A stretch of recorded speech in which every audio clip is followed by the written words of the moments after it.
Niteka ridasanzwe kongera guhura namwe mwese muriko murakurikirana imbonesha kuri yanyu BTV Burundi kaze murano makuru y'ikirundi mugira mushikirizwe na jewe Arlette Mugisha. Ayo makuru akabagizwe n'ingingo nkuru zikurikira.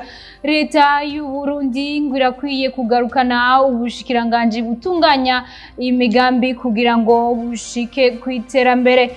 Nayo abene gihugu bo muri zone Kinindo basaba leta y'u Burundi kugerageza kubasanurira amabarabara canke ngo babashiremwo amabuye muri ayo mabarabara pave mu rurimi rw'igifaransa kuko amabarabara yaho amwamye asa nabi. Ndabaye ikaze mukanya nido ryano makuru. Sangwa ikaze kandi nkuko nari mpejeje kubibamenyesha, leta y'u Burundi ngwirakwiye kugarukana ubushikiranganje butunganya imigambi ya leta kugira bashobore gushika kwiterambere, bivugwa na Faustin Ndikumana arongoye ishirahamwe Parseme. Tumukurikira. Hari ikintu cy'ingorane muri Afrika so budgete kandi ni ibibazo biri igihugu naho kigwaye niho kigwaye aho ingana amafaranga ajanwa mu bisata n'ingena akoreshwa. Abantu utakosoye n'ubwo bukere turimwo buradushikanayo. Nico gituma revision budgetaire ngadatu yoba après hategeze habaye iharira kandi rishasha. Kuko twidoga mbwa amafaranga rikakoreshwa nabi cyane. Tugasaba kandi yuko ministeri ya planification ko yosubiraho inyimba rero manima ministeriere yoba cyangwa kizoba. Dusavye kumugaragara yuko ministeri ya planification muri Burundi igaruka ikureho amaproje yaduka atizwe neza. Ubwo dusubiye mu kibuka amaproje yagumaraza ngo Sharwa zero byo guteza amavoka ibyo kugira iki za najes ibintu mabiza bitwara amahera yo murengera mu gihugu ugacume ngo nibisanzwe. Kwiki iyo planification itahari kugira yiga ibintu neza, imigambi centralize niji imbere y'iyindi. Eurovision budgetaire yoba kandi bakaduha raporo y'aya mezi 3 kuva mu kwindwi mu kumunani mu kwicenda turabe tandase biriko biraje. Musa nkiyo watsi deniri nini tuvuga tuti twaryatse kugira ibintu biducerererwane. Ntibiducerererwane mugabo bya bintu ngasanga byose nibazo muri affectation mugabo ideni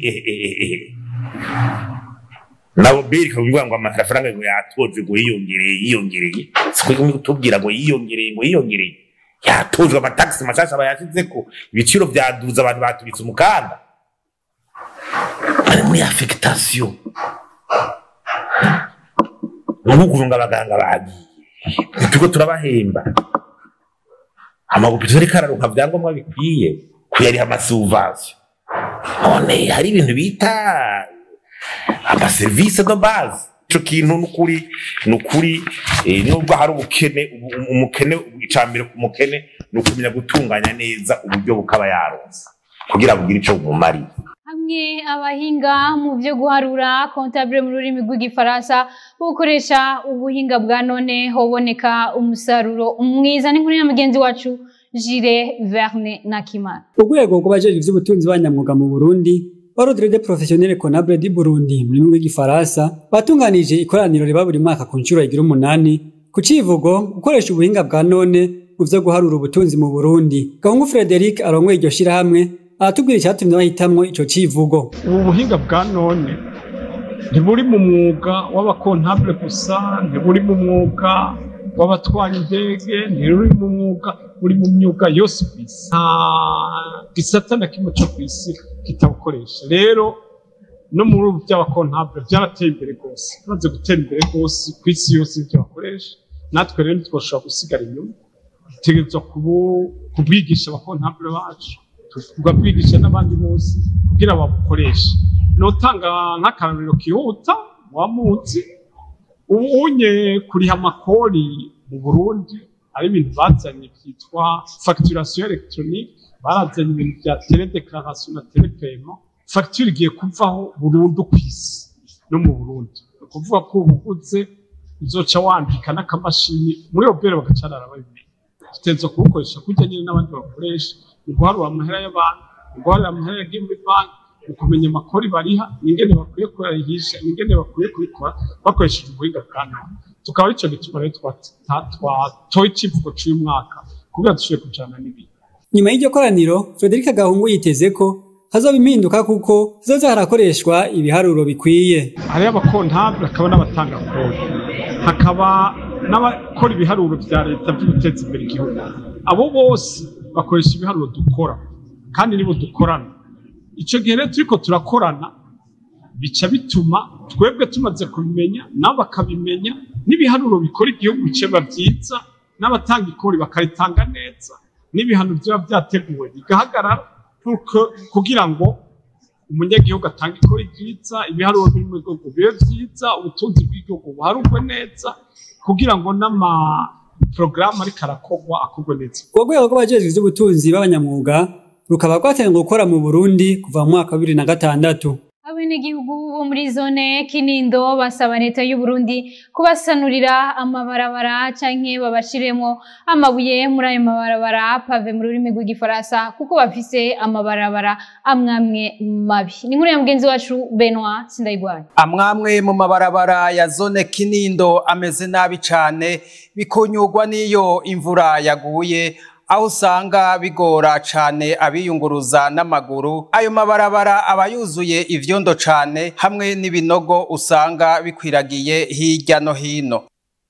Imodoka zihaca bikazigora ingene zirengana zija kurondera aho bahakimeze neza, aho naho zidasuriye ko ibiziba abarengana n'amaguru. Nubwo imifurege y'ayo mabarabara imwe ikoze, ariko hari n'iyindi usanga idakoze neza, ugasanga abenegihugu baguma baja kuyizibura iyo imvura ihejeje kugwa, kuko usanga amazi y'imvura acanze n'imicafu yazibiye. Bamwe mu baba muri iyo micungararo twavuganye kuri uyu wa 22 Munyonyo, ariko bakaba batashimye kuvugira ku mbonesha kure yacu, basaba ko ayo mabarabara boyasubiramwo neza canke bakayasasamwo amabuye, ico bita pave mu rurimi rw'igifaransa. Uburyo bugezweho bafata bwo gutandukanya imvyaro ngo rimwe na rimwe iyo umuvyeyi abuvuye ko arashobora guteba gusubira gusama nubwo atari kanini cane, bivugwa na Nahayo Jane akorera muri ABBF. Hariho uburyo bugenda kubuza ko waba ovulation, hagenda kubuza ihishira ry'urubuto. Wa muti wakubuza yuko ugira iminsi y'agasamo, kugira usame uwo muti ubanze kukuvamo. Urategera? Wa muti wabuza ko umuntu agira iminsi ya ovulation, ni byiza ko uba elimine ukakuvamo ugahera, ya ovulation yawe igasubira gukora kwa kundi wari utamuti urakoresha. Niho rero bavuga bati hari imiti ishobora gutuma abantu batema. Ibyo ntitubideha birashobora gushika, nko nk'akarero nk'umuntu yiteje nk'urushinge. Uno munsi turi tariki 7 araje guhagarika. Mu kwezi kuza ntibisigura ko umuntu acasama, kuko wa muti ubanza kumuva mu bukene, ugenda uhera ya misi y'agasamo isubire kugaruka. Ibyo rero birashobora gushika, ariko n'ibintu bidatwara igihe bikava no ku mubiri y'abantu, kuko ikintu bita taux de fécondité, hariho n'umuntu ashobora gutera gusama atanda kimwe yakoresheje, biraba. Iyi miti rero nayo nk'uko bivuze hariho bishika kunaho nyene ahagaritse ntaci yitera gusama mu kwezi gukurikira, cane ku gashinge no ku kategene, kuko ya misi yo gusama ibanza iboneke, kuko hariho ibituma umuntu asama, hariho recondition kugira umuntu ashobore gusama, ovulation z'ubwambere, sivyo? N'ibindi. Ndabasabe tubanze dukurikirane ibihayaniro. Ok, alors nous allons continuer avec la géographie. C'est concernant l'Afrique de l'Est. Gasore, umugwa mukuru w'igihugu ca Kenya nuwuhe? La capitale? Gitega. Wiki. Gitega. Umutwe wawe umenga harimo ubufu. Dindarira C'est quand même un alors, on continue. La capitale du Kenya.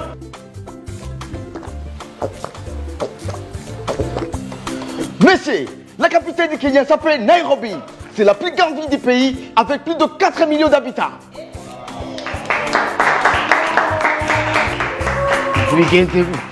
Ah, monsieur, je bois Djibou. Djibou?